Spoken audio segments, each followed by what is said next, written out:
Hello everyone. So I'm back again with the second part of what is forex. So I showed you how ideally the market works, but as you all know, we're not living in an ideal world. How do people actually lose money? This topic I'll go in depth, but here is just a brief introduction of how this thing actually goes, how people end up losing money in forex. So let's take the chart we used last time. So on the ideal world, as you can see, the market, you are just buying here, enjoying the profits still here, then selling, enjoying the profits still here, then buying, so on and so forth. So when someone sees this, they can see, forex is easy and I can do it.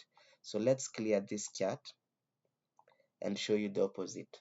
So let's take two outcomes. These are my charts. So this one is a bullish market, it's going up. So every time I think maybe the pullback wants to come to here, so I try to sell.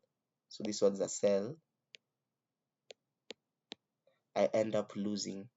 Why? Because I'm trying to sell, but then the market pulls back again. So I'm trying to sell from here. I try to sell here. I think it will go down, so on and so forth. And it also works the same way. Let's say the market is coming down, but I'm also trying to just buy.